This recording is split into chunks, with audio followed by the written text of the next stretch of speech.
Good afternoon. I'm Brian Gruen, pastor of First Congregational Church of Kittery at Kittery Point United Church of Christ, offering what I can to those who may be having a tough time with this new moment that we're in, with trying to find ways of keeping anxiety and stress and fear at a minimum while bringing as much life and joy to your daily living as possible. I wanted to share with you a tool that I've been working with for the last couple of years called the 4 environments. Today we're talking about the first environment, simple. Simple environments are the places we like to be the most because they offer the least amount of fear and anxiety. I'll show you what I mean. I'm sitting in a beautiful green space near these tranquil waters. The sun is out, birds are flying and chirping. It's a gorgeous day to just soak in the sun and welcome the light and the vitamin D and all the things it brings with it. And I'm enjoying in this simple environment that all I have to do is feel and breathe. And if I need to do anything at all, it's going to be very simple tasks that are asked of me. Maybe I have to tie my shoes. Oh, don't even have to worry about that today. And that's the joy of a simple environment. Human beings always live in one of 4 environments, no matter where we actually are physically located. The first of those 4 environments is the simple environment. It's where everything has a best practice.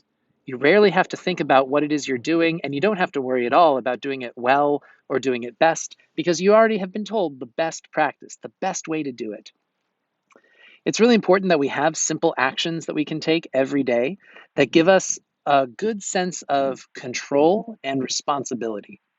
Human beings, we feel more anxious and more fearful the less control we have over a situation. And when we're not taking responsibility for ourselves, then control can be a really powerful and dangerous thing to have. Because if you're not willing to take responsibility for your control, for any kind of power, then bad things happen. It's what Uncle Ben taught us, everybody. With great power comes great responsibility. You, as a human being, are a resilient creature. You have a lot of power, and one of your greatest powers is you have the ability to problem solve, to think, to control, to act. And so, in a simple environment, we feel pretty good most of the time. We don't feel very anxious or stressed because everything is very easy to do. You brush your teeth the same way day in, day out. That's why, if you have good hygiene practice, if you have a best practice of brushing your teeth and flossing, dentists are very happy with you. Your teeth and gums are very happy with you. You live a very healthy life. Um, if somebody were to tell me to go make my bed today, it's not something I would even hesitate to do. I wouldn't even worry about it because I've made my bed often enough in my life. It's not even something I have to think about doing. I just go in, I make the bed, I make it happen. It's great. I'm trying in this time of the pandemic, in a time of having to be isolated from nearly everybody I know. I'm trying to find a lot of simple, basic things, simple actions, best practices, things that I can do that give me a sense of control in my own life. I'm so blessed to have a baby to take care of right now because every day we have very simple things that we do. We wake up and we stretch and we change diapers and I feed him a bottle and we take naps. When he's hungry, we feed him. When he's sleepy, we sleep. When he's uncomfortable, we move or we play. Um, we hug a lot. It's a very basic thing that we can do, and it's the most simple thing, and it's lovely. These simple actions are helping me have a lot of control in my day, and they're really important ways of me taking responsibility for caring and loving other people. Now, in a simple environment, eventually we do start to feel anxious, we do start to feel fearful, and that's usually for one of 2 reasons. One reason might be because our simple action is getting more and more complicated. We're going to talk more about that tomorrow. We'll talk about complicated environments and what we do in that space tomorrow. But for now, just know that every once in a while, you'll find yourself doing the same thing over and over and over, and it gets less and less nourishing for you. Have you ever done that? Have you ever found yourself being like, well, there's nothing wrong with me. I'm doing the same thing I've always done, but it doesn't feel as good as it used to? This practice that brought me such joy, this routine that made me have such control over my life, this schedule of mine that's constantly full, and I get to pick and choose what I want to do best, that's suddenly gone.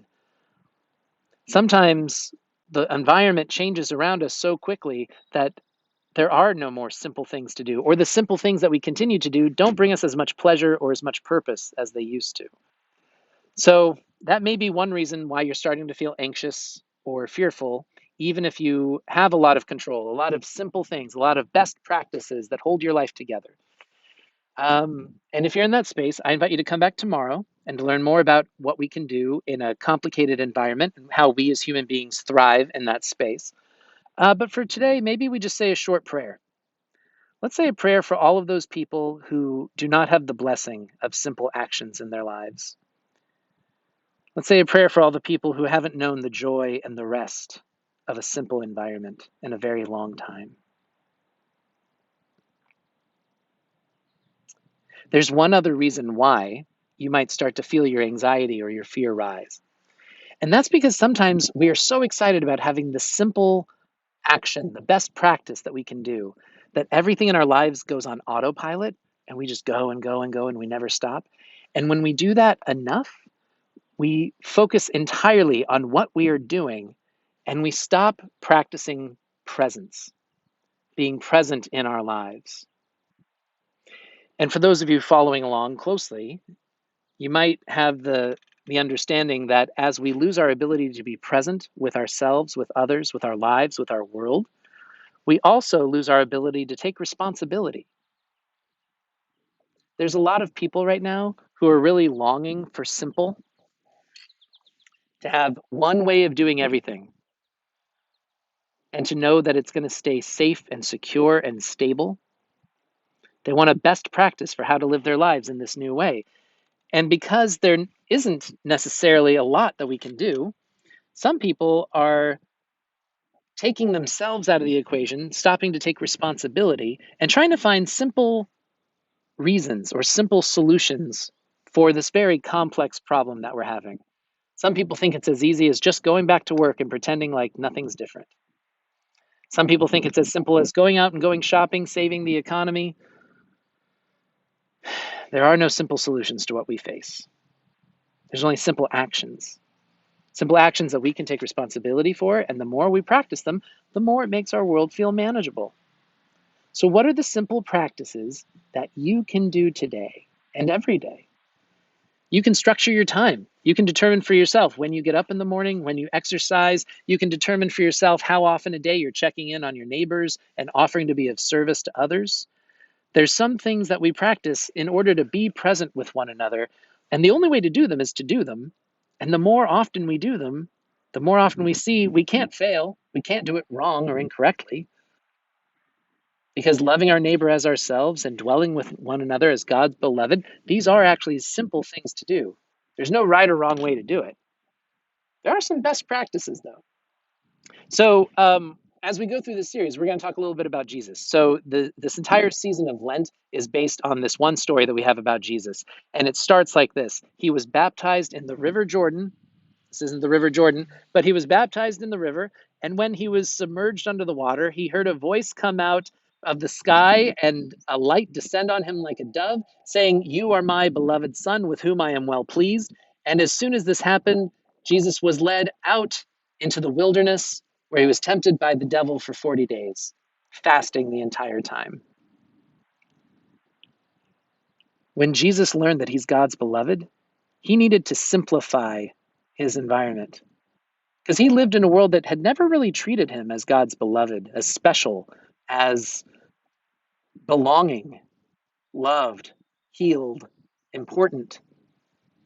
And so the only thing, I think, the only way that Jesus could start to understand what it meant to live in the world as God's beloved child was to simplify his life. Get out of town, disconnect from everybody he ever knew, stop eating for a time, start practicing in new ways, being present with your life in the wilderness, in the midst of chaos.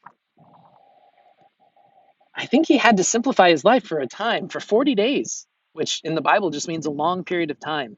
I think it's because that's how long it takes for any of us to really wrap our minds, our hearts, and our spirits around who God has called us to be and how complicated and complex and chaotic we allow ourselves to be rather than simply doing the one simple thing that God has ever asked us to do, to love and serve our neighbors as ourselves.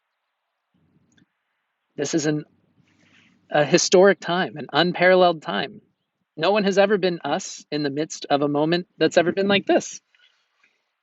And it's easy to feel lost and it's easy to feel frustrated and despairing. And I'm telling you, the more simple things you can find, what are the best practices for staying safe and healthy and being of service to others right now? Well, we know it's as simple as washing our hands at least for 40 seconds, making sure that we let the soap and the water kill anything that might be on our hands. Don't touch our faces. Stay inside, stay home as often as possible, but don't forget to get out and enjoy nature every once in a while. These are all simple things. There's no right or wrong way. There's one way to do it. The best way that we practice is over and over and over.